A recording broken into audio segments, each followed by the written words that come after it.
Exister, cela semble simple, non ? Après tout, nous sommes ici, respirant, pensant et, en somme, vivant nos vies. Mais est-ce vraiment si simple ? T'es-tu déjà demandé si tu existais vraiment ? C'est une question qui a tourmenté bien des esprits, des philosophes de l'Antiquité aux penseurs modernes. René Descartes, par exemple, a lancé le fameux « je pense, donc je suis ». Mais est-ce que penser suffit pour garantir notre existence ? Un jour, je me suis retrouvé à regarder le ciel, et je me suis demandé si ce que cette image me faisait ressentir était le même pour quelqu'un d'autre. Peut-être que, pour moi, c'était une sorte de tranquillité, alors que pour un autre, cela rappelait quelque chose de triste. C'est comme les couleurs. Tu es certain que les couleurs existent, n'est-ce pas ? Rouge, bleu, vert, cela semble aussi clair que le jour. Mais en réalité, ce n'est qu'une interprétation de ton cerveau pour certaines ondes électromagnétiques. Un véritable bug dans la matrice. Par exemple, la lumière infrarouge est invisible pour nous, mais certains serpents la voient comme une sorte de couleur. La réalité est donc bien plus relative qu'elle n'en a l'air, dépendant beaucoup de l'observateur. C'est ici que l'ego entre en scène. L'ego est comme une lentille colorée à travers laquelle nous voyons le monde, modelant notre perception de tout ce qui nous entoure. Mais l'ego est-il réellement réel ? Ou est-ce juste une construction de notre esprit ? David Hume, par exemple, soutenait que nous ne sommes rien de plus qu'une collection de perceptions et de pensées. C'est comme si chaque personne avait son propre filtre de la réalité, voyant le monde de manière unique et subjective. Comme si nous vivions tous dans une réalité virtuelle personnalisée, où le programmeur est notre propre cerveau. Les choses se compliquent encore plus lorsque nous pensons à l'idée même de réalité. Le monde qui nous entoure est-il vraiment tel que nous le percevons ? Ou sommes-nous simplement en train d'interpréter tout cela à travers nos sens, qui peuvent être trompeurs ou défaillants ? C'est comme si la réalité était une grande pièce de théâtre, où la scène et les acteurs changent en fonction de qui regarde. Et nous, au final, sommes à la fois les spectateurs et les acteurs de cette pièce, cherchant à comprendre l'intrigue. Si même la couleur que nous voyons peut être remise en question, imagine à quel point notre perception de nous-mêmes peut être déformée par notre propre ego. S'il y a une chose qui façonne notre vision du monde, c'est bien l'ego. Je ne parle pas de cet ego qui nous pousse à penser que nous sommes les meilleurs en tout, mais plutôt du concept philosophique qui fait référence à notre conscience de nous-mêmes. John Locke, par exemple, croyait que l'identité personnelle est définie par la continuité de la conscience. Mais qu'est-ce que cela signifie vraiment ? Imagine que l'ego est comme une paire de lunettes que nous portons pour voir le monde. Il ne se contente pas de filtrer ce que nous voyons, mais ajoute également ses propres nuances et distorsions. Une fois, je discutais avec un ami à propos d'un film. Pour moi, c'était un chef-d'œuvre émouvant. Pour lui, une totale perte de temps. Comment est-ce possible ? Pense à la façon dont différentes personnes peuvent avoir des réactions totalement opposées face à un même événement. Une personne peut voir un jour de pluie comme quelque chose de mélancolique et triste, tandis qu'une autre peut le trouver réconfortant et apaisant. Tout dépend des lunettes que nous portons, c'est-à-dire de notre ego. Ce qui est curieux, c'est que l'ego influence non seulement notre vision du monde, mais aussi notre propre perception de nous-mêmes. De nombreux philosophes, comme Nietzsche, ont questionné jusqu'à quel point le moi que nous percevons est réellement authentique ou s'il n'est qu'une construction sociale. Nietzsche parlait du concept de l'éternel retour, où nos actions et nos choix façonnent qui nous sommes, sans cesse. Ainsi, notre ego peut être vu comme une sorte de masque que nous portons, façonné par nos expériences, nos souvenirs et même la société. Ce qui nous amène à nous demander « et si tout ce que nous croyons savoir sur nous-mêmes n'était qu'une histoire que nous nous racontons pour nous sentir mieux ?» Un autre exemple intéressant est la manière dont différentes cultures perçoivent la réalité. Pour certains peuples autochtones isolés, comme les Sentinelles du Nord, l'existence des programmes de télévision n'a absolument aucun sens. Pour eux, cette réalité n'existe tout simplement pas. Cela montre que l'ego et la conscience sont profondément influencés par le contexte culturel et social dans lequel nous évoluons. Ce qui est réel et significatif pour certains peut être totalement insignifiant pour d'autres. Ainsi, l'ego nous guide à travers la vie, étant à la fois une boussole et un bandeau. Il nous aide à naviguer dans le monde, mais limite également ce que nous sommes capables de percevoir. C'est comme si nous étions prisonniers dans une bulle de perception et de croyances, où le monde est filtré par nos propres préjugés et expériences. Et ainsi, nous revenons à la question initiale. Comment pouvons-nous être certains que notre perception est la vraie réalité ? Peut-être que nous ne le pouvons pas. Peut-être que l'ego n'est qu'un outil que nous utilisons pour donner un sens à un univers chaotique et incompréhensible. La réalité est quelque chose que nous expérimentons tous, mais qu'est-elle réellement ? Lorsque nous parlons de réalité, nous pensons souvent à quelque chose de concret et d'inaltérable. Mais la vérité est qu'elle peut être bien plus subjective que nous l'imaginons.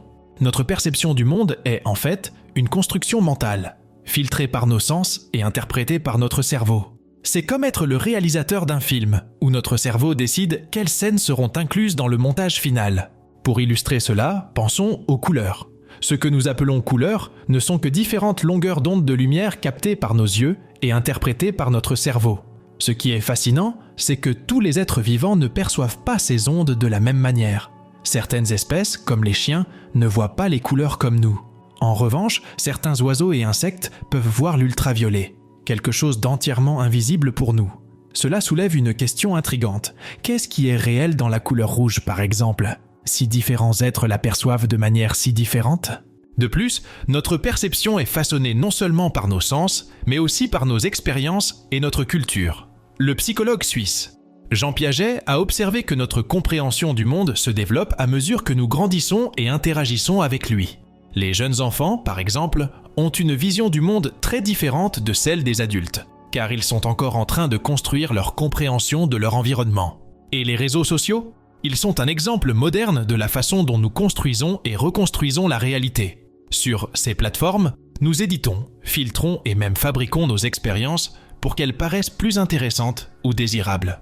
Cela reflète à quel point notre réalité est, en fin de compte, une construction mentale, où même les événements les plus insignifiants peuvent être transformés en spectacles visuels. Cette construction mentale de la réalité se manifeste également dans notre façon d'interpréter ce que nous voyons. Prenons la célèbre peinture de René Magritte. Ceci n'est pas une pipe. Ceci n'est pas une pipe. L'image représente une pipe, mais Magritte nous rappelle que ce n'est qu'une représentation, pas l'objet réel. Cela illustre comment notre esprit peut confondre la représentation et la réalité. Même si nous voyons une pipe, ce que nous contemplons est en réalité une image créée et interprétée par notre cerveau. En fin de compte, notre réalité est façonnée par une interaction complexe entre nos sens, notre esprit et nos expériences. Nous ne voyons pas le monde tel qu'il est, mais tel que nous sommes. Nos croyances, notre culture et nos émotions influencent profondément la façon dont nous percevons tout, ce qui nous entoure. Cela soulève une question philosophique fascinante. Si la réalité est une construction mentale, jusqu'à quel point pouvons-nous faire confiance à ce que nous voyons et expérimentons ? Et, plus important encore, comment cette perception façonne-t-elle qui nous sommes ? La conscience est l'un des phénomènes les plus mystérieux et fascinants que nous puissions expérimenter. C'est ce qui nous permet d'avoir un sentiment d'identité, de nous sentir comme quelqu'un de distinct dans le monde. Mais qu'est-ce exactement que la conscience ? Et, surtout, que nous révèle-t-elle sur ce que nous sommes réellement ? Pour commencer, la conscience peut être comprise comme la capacité à percevoir et à réfléchir sur notre propre existence et nos pensées. Depuis l'Antiquité, les philosophes débattent sur ce que signifie être conscient. David Hume, par exemple, affirmait qu'il n'y a pas de moi permanent. Nous ne sommes qu'une collection de perceptions en constante évolution. Cela signifie que l'idée d'un moi fixe pourrait être une illusion, une histoire que nous créons pour donner un sens à notre expérience. Cette vision peut sembler troublante, mais elle est aussi libératrice. Si le moi n'est qu'une construction, cela signifie qu'il peut changer et s'adapter. Cela explique pourquoi nous avons parfois l'impression d'avoir changé au fil du temps. Nos goûts, nos opinions, voire notre personnalité, peuvent évoluer. Nous sommes comme une rivière, toujours en mouvement, jamais exactement la même d'un instant à l'autre. Qui ne s'est jamais surpris en regardant une vieille photo et en pensant « Qui était cette personne ? Et pourquoi pensait-elle que cette chemise fluo était une bonne idée ?» L'illusion du moi est également liée à la façon dont nous percevons et nous rappelons les événements. Nos souvenirs sont fondamentaux pour notre identité, mais ils ne sont pas des enregistrements fidèles du passé. En fait, ils ressemblent davantage à des histoires que nous nous racontons. Chaque fois que nous nous souvenons de quelque chose, nous pouvons changer des détails, ou même créer de nouveaux éléments. Cela signifie que le moi dont nous nous souvenons est, en partie, une création de notre esprit, une interprétation des événements et des expériences. Alors, qu'est-ce que tout cela nous dit sur la réalité de la conscience ? Si notre perception de qui nous sommes est si malléable et influencée par des facteurs internes et externes, comment pouvons-nous définir le moi ? La conscience semble être un outil évolutif qui nous aide à naviguer dans le monde, à prendre des décisions et à interagir avec les autres. Mais, comme d'autres outils, elle n'est pas parfaite. Elle est sujette à des erreurs, des illusions et des confusions.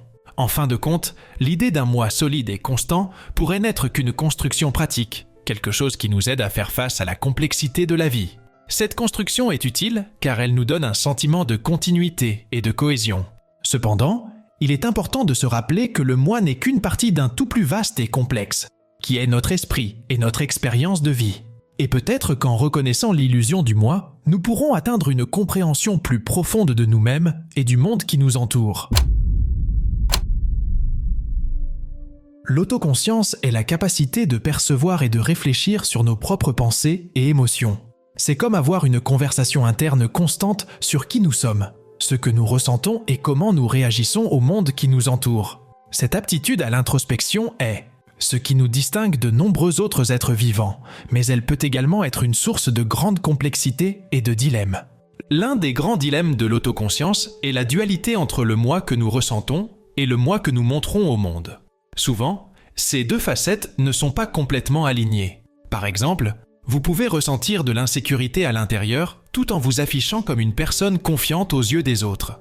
Cette différence entre ce que nous sommes intérieurement et ce que nous montrons extérieurement peut créer des conflits et des incertitudes sur notre véritable identité. De plus, l'autoconscience nous amène à nous interroger non seulement sur qui nous sommes, mais aussi sur qui nous souhaitons devenir. Nous comparons sans cesse nos actions et pensées à nos attentes et idéaux. Cette comparaison peut engendrer des sentiments d'insatisfaction ou de frustration lorsque nous réalisons que nous ne vivons pas conformément aux standards que nous nous sommes fixés. Cela est particulièrement vrai à l'ère des réseaux sociaux, où nous sommes continuellement exposés aux versions idéalisées des vies des autres. Jean-Paul Sartre, philosophe existentialiste, affirmait que nous sommes condamnés à être libres, c'est-à-dire que nous sommes responsables de nos choix et que nous ne pouvons échapper à cette responsabilité. L'autoconscience nous place constamment face à des dilemmes moraux, où nous devons choisir entre ce qui est facile et ce qui est juste. Comme lorsque vous promettez de ne pas manger de sucreries et, 5 minutes plus tard, vous vous retrouvez à dévorer un gâteau au chocolat. Liberté de choix ou douce illusion, l'autoconscience nous expose également à l'impermanence et à la mutabilité du moi. Nous pouvons nous rendre compte que nos goûts, nos croyances et même nos principes changent avec le temps. Cela peut être déconcertant, car cela remet en question l'idée d'une identité fixe et stable. Cependant, cela peut aussi être libérateur, car cela nous permet de grandir et de nous adapter à de nouvelles circonstances et défis. Au final, l'autoconscience est une arme à double tranchant. Elle nous donne la capacité d'introspection et de croissance personnelle, mais elle nous expose également à des dilemmes et des incertitudes. C'est un processus continu d'auto-exploration, où nous cherchons constamment à mieux comprendre qui nous sommes et comment nous nous intégrons dans le monde. Peut-être qu'en acceptant cette nature duale de l'autoconscience, nous pourrons trouver un équilibre entre qui nous sommes et qui nous voulons devenir, vivant de manière plus authentique et consciente.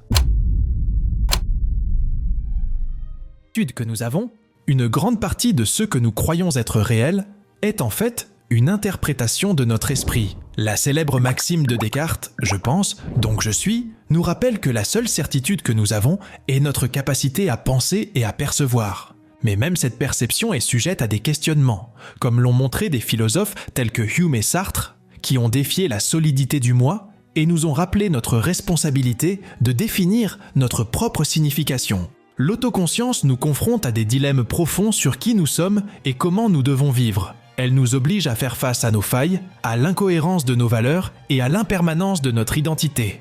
Cependant, elle est également un outil puissant pour la croissance personnelle, nous permettant de questionner, d'évoluer et de rechercher une vie plus authentique. En fin de compte, il n'existe peut-être pas de réponse définitive à la question de l'existence. Peut-être que la réalité est en fait une construction mentale et que le moi n'est qu'une illusion pratique.